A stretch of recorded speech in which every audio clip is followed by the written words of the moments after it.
My sister thought she owned me. She used my secrets as weapons. But then I uncovered the pills she was hiding. When I spoke up, the police got involved. In court, she cried as her lies came out. That was the moment I finally broke free. I always thought sisters were supposed to protect each other. Mine. She turned my life into a nightmare. I'm 16, the quiet one in the family. My sister Emily is 18, loud, confident, popular. She has this way of making everyone believe she's perfect. Teachers love her. Neighbors call her an angel. My parents, well, they see her as the golden child. Me, I'm the background character in my own house. But everything changed the day she discovered my biggest secret. It started one random Saturday. I was in my room, writing in my journal. That journal was my only escape, the one place I could pour out my fears, my crushes, my frustrations about mom and dad always comparing me to Emily. I made one mistake. I left it unlocked. I came back from the bathroom, and there she was, sitting cross-legged on my bed, flipping through the pages with this evil smirk. "Wow," she said, laughing. "So you've been talking to a guy online, and you even skipped class to meet him? Oh my God, Mom and Dad would freak." My stomach dropped. I ran to grab it, but she yanked it away, holding it over her head. "Please, Emily," I begged. "That's private." But Emily wasn't listening. Her eyes lit up with this wicked idea. "Oh, this is gold. You know what? You're going to start doing things for me, or maybe I'll just read this at dinner tonight." I froze. She had me trapped. At first, it was small stuff. She'd make me clean her room, do her homework, cover for her when she snuck out. I hated it, but the fear of Mom and Dad finding out about the online guy was stronger. Then it escalated. One night, she tossed me her phone. "Text my boyfriend and pretend you're me. I'm busy." I stared at her. "Emily, that's wrong. What if he finds out?" She leaned close, her smile turning sharp. "Then I'll tell Dad about your secret meetings. Which one sounds worse?" I swallowed my pride and typed. For weeks, I became her personal puppet. She strutted around the house like a queen, and I followed, silent, invisible, terrified. But even fear has limits. The breaking point came during midterms. I was studying, desperate to bring up my grades. If I failed, I'd lose the one thing that mattered to me, the art program I was hoping to apply for next year. Emily barged into my room, holding my journal like a weapon. "Hey, loser, guess what? I need your help again. Cover for me tonight?" "No," I said, my voice shaking. "I can't. I have to study." She tilted her head, pretending to think. "Okay, then I'll just tell Dad you've been sneaking out. Maybe he'll take your laptop away. Maybe he'll ground you until graduation." Something snapped in me. "Go ahead," I shouted. "I don't care anymore." Her smile faded for the first time. She didn't like losing control. That night, things escalated beyond anything I imagined. At dinner, Emily casually mentioned my secret. Not everything, just enough to make Mom's fork pause midair. "Did you know our little angel here has been sneaking around with someone after school?" she said sweetly. My father's eyes narrowed. "Is this true?" I tried to explain that it wasn't dangerous, that it was just a friend I met online. But the way Emily twisted her words made me look guilty. Dad's face turned red. "You're grounded, no phone, no laptop." Emily grinned at me across the table like she'd just won a war. For days, I felt like a prisoner in my own house. No internet, no freedom, no way to defend myself. Emily strutted past my room, humming, enjoying every second. But karma has a way of showing up when you least expect it. One afternoon, I overheard Emily on the phone. Her voice was low, nervous. "Look, I told you not to text me anymore. If my parents find out..." My heart skipped. Who was she talking to? I peeked through the crack in her door. She was pacing, clutching her phone like it was burning her hand. "I can't get you the money now. Stop calling me." Money. My perfect sister was hiding something. The puzzle pieces started clicking. Her sudden shopping sprees, the late nights sneaking out, the way she guarded her phone like a secret vault.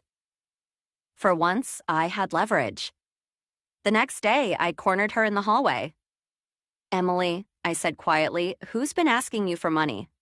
her face drained of color. "What are you talking about?" I crossed my arms. "I heard you. You're in trouble, aren't you?" Her jaw clenched. She grabbed my wrist, her nails digging in. "If you ever mention that again, I swear." But she didn't finish. Mom's voice called from downstairs, and she dropped my arm, forcing a fake smile. That night, I couldn't sleep. For years, Emily had all the power, but now, maybe I wasn't as helpless as I thought. The next morning, I made a choice. I slipped into her room when she was in the shower. My hands trembled as I opened her drawer. Inside was a small, crumpled envelope stuffed with cash. But that wasn't what made me gasp. There were also pills, prescription pills. I didn't even know what kind, but suddenly everything made sense. The mood swings, the secret phone calls, the desperation for money. I shoved the envelope back just as the bathroom door opened.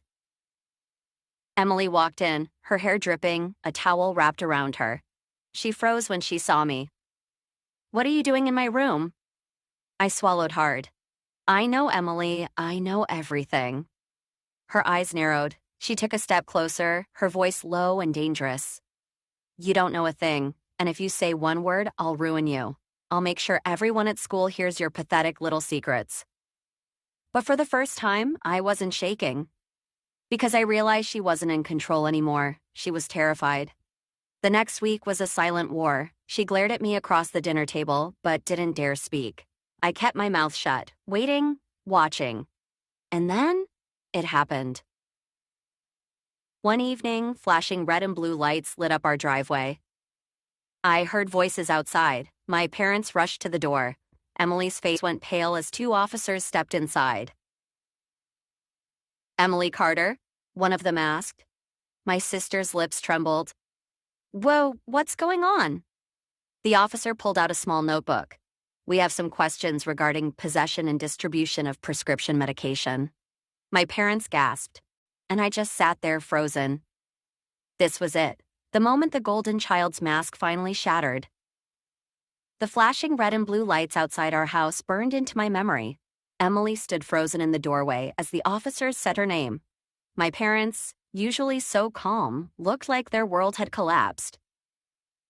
"Emily Carter," the officer repeated. "We need to ask you some questions about the illegal possession of prescription medication." I don't understand," Emily stammered, her voice barely above a whisper.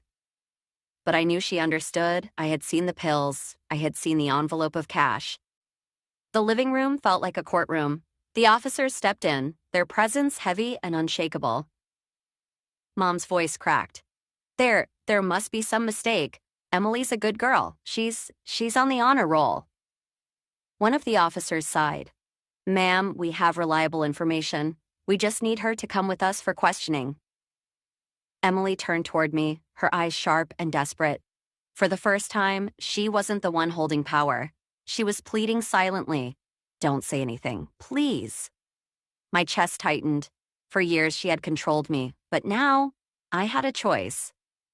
They led her outside. My parents followed, their voices rising, trying to argue, trying to defend her. I stayed behind, sinking into the couch. My hands shook, my heart pounded. But at the same time, there was relief.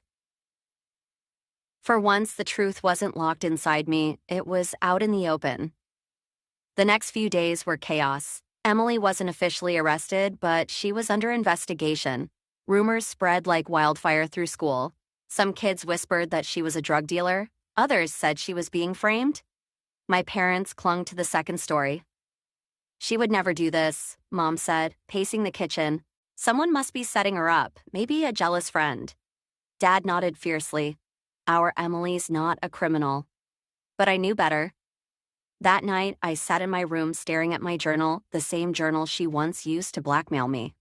I picked up a pen and wrote everything. The secrets, the pills, the threats, the way she had manipulated me for months. It was terrifying, but also freeing, like I was reclaiming my own story. A week later, Emily came home. Her eyes were bloodshot, her shoulders slumped. She barely spoke during dinner. Mom tried to comfort her, piling food on her plate, whispering, "It'll be okay, sweetie." Dad muttered about hiring a lawyer. But Emily didn't touch her food. She just stared at me.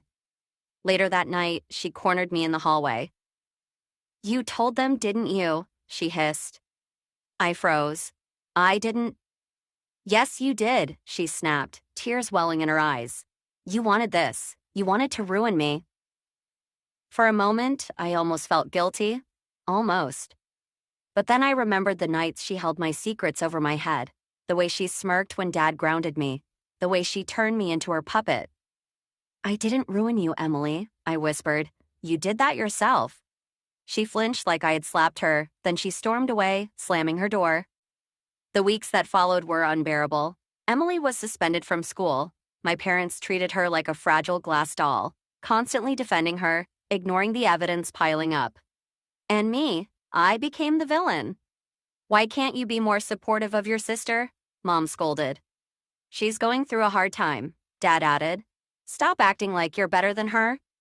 I wanted to scream. They didn't see the bruises she left on my wrist. They didn't hear the threats she whispered at night. They didn't know what it felt like to be her shadow.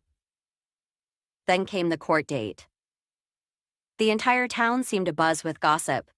Emily wore a neat dress, her hair perfect, but her eyes betrayed her fear. I sat in the back of the courtroom, my hands shaking. The charges were read out loud: possession of controlled substances with intent to distribute. My stomach twisted as I watched my sister, the golden child, stand in front of a judge. She broke down crying, insisting it was all a mistake, that the pills weren't hers, that she was holding them for someone else. I wanted to believe her. A small part of me still wanted my sister back, but deep down, I knew. The prosecutor mentioned text messages, screenshots of her conversations with someone demanding money, evidence of cash deposits. My parents looked horrified. Their perfect daughter wasn't so perfect anymore. Mom buried her face in her hands. Dad clenched his jaw, his face pale. Emily's voice cracked as she pleaded, "I didn't mean for any of this to happen."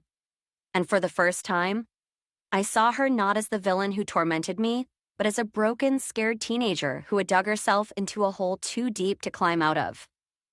The case dragged on for weeks. Emily wasn't sent to prison. She was still a minor, but she was ordered into mandatory counseling and community service. When we got home that night, the silence in our house was heavier than ever. Mom barely spoke. Dad avoided eye contact. And Emily? She stayed in her room, the door locked, her music blaring like a wall between us. But things weren't normal. They never would be again. At school, people whispered when I walked by. "That's her sister," they'd say. Some mocked me, others avoided me. I thought I would feel triumphant, like justice had finally been served. But instead, I felt empty. Because even though Emily had hurt me, even though she had controlled me, she was still my sister. And I had lost her. One night, weeks later, she finally spoke to me. I was in bed when she knocked softly on my door. "Can I come in?"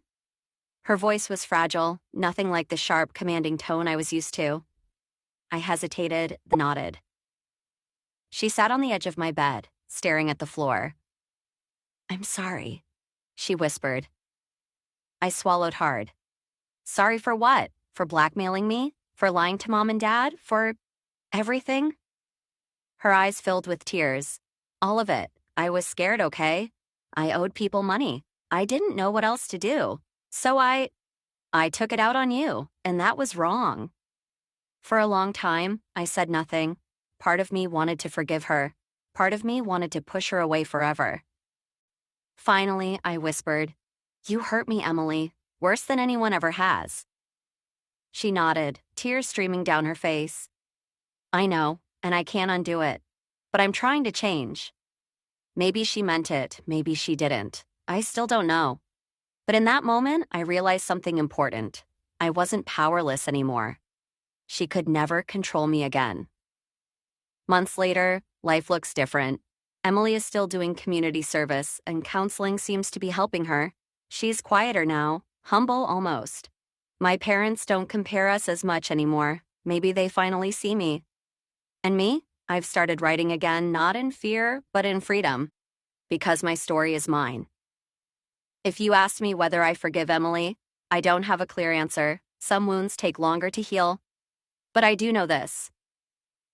She taught me that even the people closest to you can betray you, and sometimes the only way to break free is to let the truth come out, no matter how painful it is.